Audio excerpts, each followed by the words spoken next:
lucu gitu. Dia ini membentuk opini begini, dia baca kan itu kan. Tapi dia tidak baca sampai habis. Saya udah nggak mau pusingin itu, saya nggak mau terlalu dibawa kemana-mana ya. Saya fokus memberikan efek jerah kepada mereka menyelesaikan secara hukum.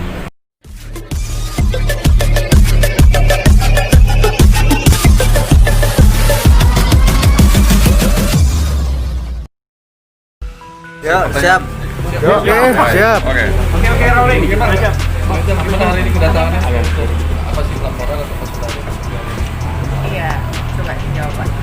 Iya, saat ini kami berkunjung ke Polda Metro Jaya sehubungan dengan adanya laporan polisi saudara atau klien kami Angel Elga dengan terlapor saudara Vicky Prasetyo beberapa waktu lalu, dan sekarang kami lakukan koordinasi tentang perjalanan perkara tersebut atau penyidikan, di mana setelah kami konsultasi mungkin kami akan hadirkan saksi-saksi lagi untuk memperkuat laporan dugaan tindak pidana baik itu memasuki pelaksanaan tanpa izin dan pengerusakan.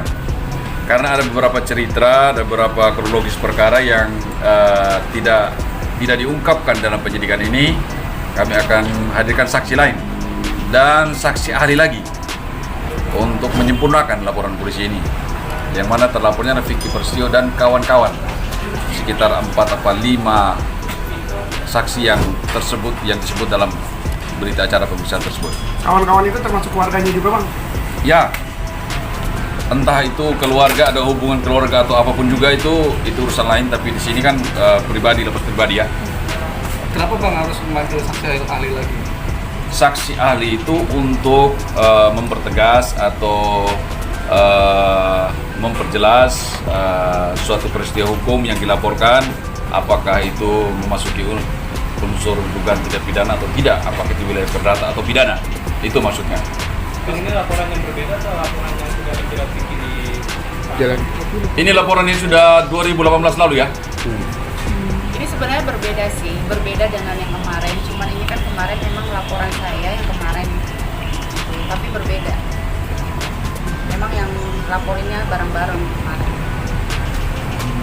Jadi selesainya fokus dulu yang ini dulu selesai. Oke, rencananya di sini siapa lagi yang akan ini kan akan banyak pelakunya kabarnya gitu. Mungkin termasuk adik-adiknya. Kita kan belum bisa menentukan. Yang menentukan adalah pihak aparat ya. Saya orang yang dirugikan, yang dicemarkan, yang difitnah. Ya saya mengikuti proses hukum ini kan. Jadi ya saya ikutin aja. Begitu saya lapor, nanti tahap-tahapnya seperti apa ya saya ikutin. Apa yang disuruh polisi, saksi, apa segala macam ya saya ikutin rantaiannya. Memang sudah ada kan dari pihak mereka itu hubungin saya, manajernya dia. Ada kata-katanya juga sudah kirim ke saya juga, perminta maafan dari dia, saya dan mau ketemu dengan saya. Tapi saya memang kemarin-kemarin kan belum ada waktu ya, karena saya masih ada mau nyelesain syuting iklan kosmetik, syuting juga. Jadi saya belum ada waktu untuk bertemu dengan mereka, tapi sudah ada chat dari mereka juga ke saya, perminta maaf lah terhadap saya. Menyusul untuk orang-orang yang kemarin sempat bilang katanya memasuki pengarangan rumah Mbak Angel tuh bagaimana, itu ada terkaitan dengan Vicky kan, mungkin anggota keluarga itu bagaimana? Ya pastinya kan dengan membuat onar di rumah saya, masuk tanpa izin dan segala macam. Ya menurut kalian kenapa? Hah? Mbak Angel, tapi kalian bisa jawab. kemarin pihak sana membantah adanya yang masuk ke rumah itu. Ya sekarang ini mereka punya hak untuk membantah, membela diri. Tapi kenyataannya kalian sudah lihat kan seperti apa, proses hukumnya seperti apa. Itu sudah menjadi jawaban buat saya bahwa kita harus percaya negara kita ini negara hukum, yang kita nggak boleh berbicara sembarangan, bertindak sembarangan. Kalau pihak mereka membela diri, selalu membangun opini, kan memang kelihatan kenapa dia lakukan ini terhadap saya. Kuncinya kan sudah kelihatan sebenarnya dari awal. Kenapa dia menjebak saya, mendorong saya, memfitnah saya? Yang dia bangun kan opini, seolah-olah saya ini istri begini, begitu. Itu tujuan awalnya dia. Jadi pada saat sekarang pun, setelah polisi sudah menentukan ini orang bersalah nih, tersangka nih, dia akan terus menciptakan opini. Pengacaranya berbicara, oke, opini terus yang dia kirimin. Tapi ingat, kalian coba perhatikan deh, kalian sebagai awak media nih semuanya, coba perhatikan, pernah nggak sih satu kali pengacaranya dia jujur mengatakan bahwa hasil visum saya, ya coba deh tanya dia, komentar nggak dia masalah hasil visum saya? Ya, setelah saya sudah menjelaskan kronologi bagaimana saya ada di dalam kamar, oke, itu hak siapapun percaya atau tidak itu terserah, karena yang dibangun opini seperti itu, ya itu saya nggak bisa berteriak, oh harus percaya saya, enggak. Maka dari itu saya menempuh jalur hukum, karena kalau saya berbicara pasti kan namanya orang hidup ya, ada yang suka, ada yang nggak suka, itu biasa, dan saya tidak mau pusingin dengan komentar orang lain, karena itu saya masuk karena hukum biar diselesaikan. Tetapi kalian coba perhatikan, yang dia bangun terus pengacaranya adalah opini terus seolah saya begini, tapi pengacara ini kan dia nggak mau jujur dengan dirinya sendiri nih, bahwa Angel Elga sudah diberikan SP3, bahwa Angel Elga ini sudah divisum dan hasil visumnya negatif, dan itu bukan dari saya, dari kedokteran dan kepolisian. Pernah nggak sih dia ngebahas itu? Itu loh kuncinya. Kunci itu dulu deh. Jadi poinnya tuh sebenarnya udah dapat ya. Saya cerita kronologi, tapi kronologi ini kan karena waktu itu kalian masuk ke kamar saya, menyorot ke rumah saya, itu saya sudah ada di dalam. Tapi kronologi bagaimana dobrak seperti apa kan tidak disebutkan. Kan ini sudah selesai nih, tahap itu sudah selesai nih. Akhirnya mereka ketahuan nih menjebak saya kan. Nah, saya minta tolong. Berbicara apa adanya. Kayak kemarin saya lihat lagi di YouTube berita kan, dia mengatakan dia ini sengaja mau adu domba saya dengan media, dengan aparat, ya.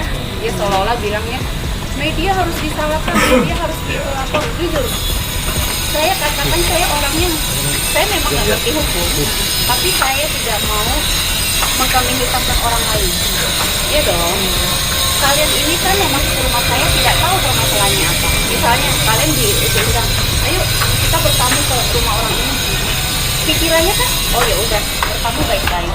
Tapi setelah sampai di sana, tiba-tiba dia membakar rumah saya atau dia mendobrak itu rumah saya, kan saya tidak tahu. Berarti bukan kalian yang harus saya salahkan, kan? Dia. Nah tapi kan dia sengaja mau adu domba saya. Terus ngomong juga kemarin masalah persidangan, lucu gitu.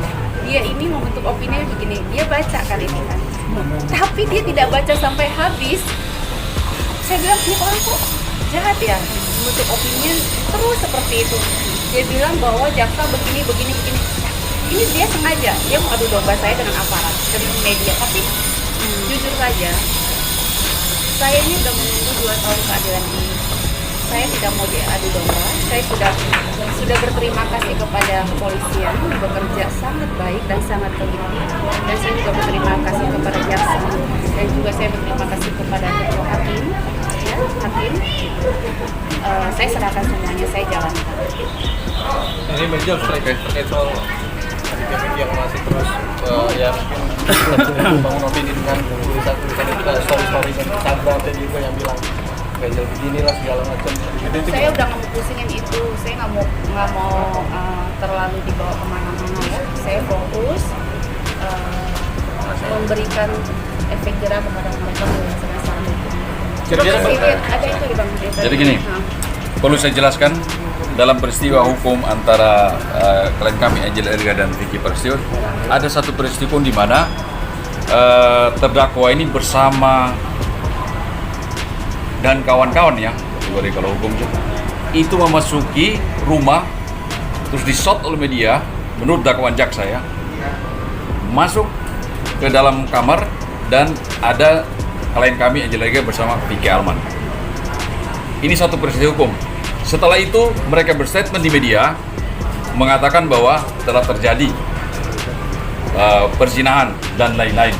Diakses oleh media terus didistribusikan sehingga bisa didengar, ditangkap, menjadi suatu berita oleh khalayak ramai. Ini satu peristiwa. Tetapi dalam peristiwa ini ditanggapi ada kedua belah pihak dengan upaya hukum. Ada 3 upaya hukum. 1, laporan polisi dugaan tindak pidana perzinahan yang dilaporkan oleh saudara Vicky Prasetyo, di mana peristiwa hukum yang dilaporkan adalah peristiwa yang saya ceritakan tadi ini. Di dalam penyidikan tersebut, hasil akhirnya adanya SP3, surat penghentian penyidikan perkara, dengan pengertian bahwa apa yang dilaporkan dugaan tidak perzinahan itu tidak cukup bukti, maka dinyatakan peristiwa itu bukanlah suatu tindak pidana perzinahan. Itu pertama. Kita hubungkan lagi dengan dugaan tindak pidana lain yang dilaporkan Angel, adalah dugaan tindak pidana pencemaran nama baik yang melanggar undang-undang ITE.